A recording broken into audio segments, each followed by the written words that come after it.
Good morning, students. I am Nivedita Singhdeo of Marwari College English Department.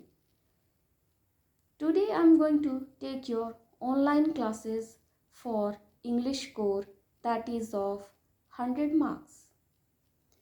In previous classes we have started the book Vistas.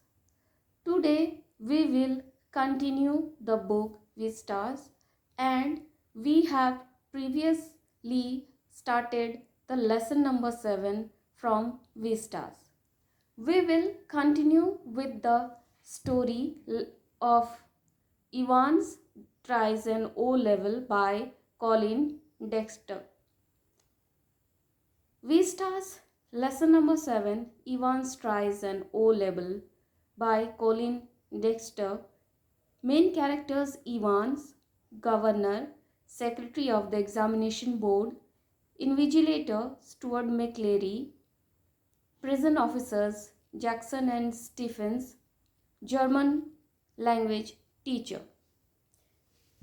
As we have started the chapter, the story of Evans, who is in a prison cell and wanted to give exam, and the secretary of the board examination has received a call from the prison of Oxford that a prisoner wants to give an exam, and they had arranged for a examination in the prison cell. For this, every possible thing was done, that no one should be hurt and everything should go smoothly.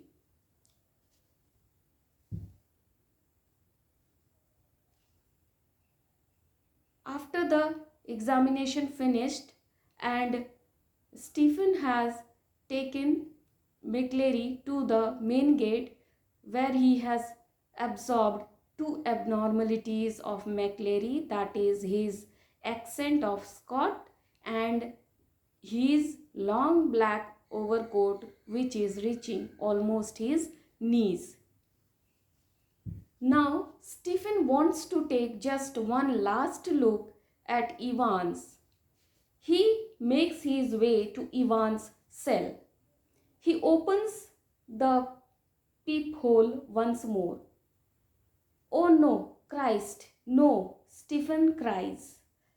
In Evans' chair is lying a man. His blanket is slipping from his shoulders. His tufted hair was washed with red blood.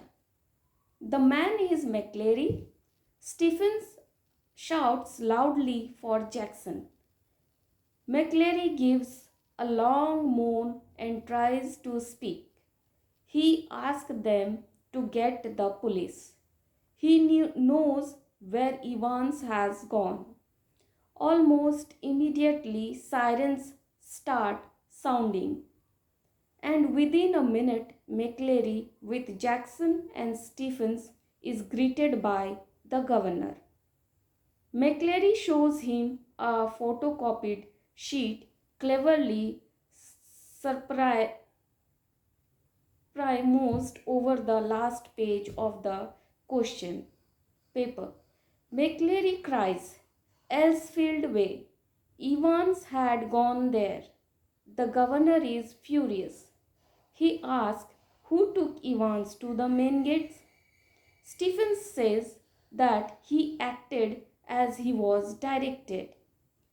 The governor himself rang him at 11:20. The governor is angry again. He calls Stephens a blithering idiot. It was not he that rang them at 11:20 a.m. He also tells Jackson that his skull's empty. It was Jackson who spent 2 hours in Evans' cell and reported that there was nothing hidden there. And yet, Evans managed to conceal a false beard, a pair of spectacles, and also a sort of weapon. He had given McCleary such a terrible blow.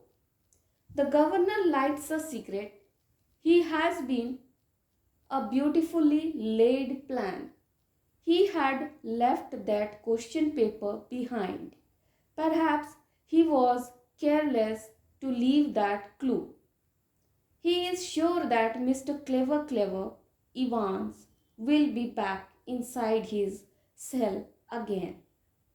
Then information comes that McCleary has spotted Evans driving off along Elsfield Way.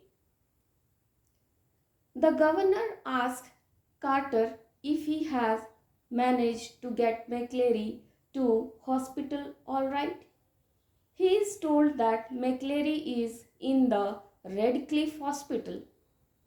A few minutes later, the governor rings the hospital. The reply comes that no one named McCleary is there. The ambulance was sent to Elsfield to pick him up, but he vanished. A quarter of an hour later, they got another shock and surprise.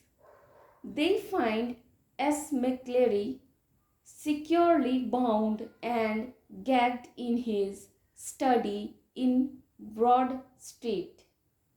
He had been there since 8:15 a.m. and by that time everyone in the prison knows what has happened. It was not Evans impersonating McCleary who had walked out, it was Evans who had stayed in the cell. Today, up to this, we will continue the chapter in our next video.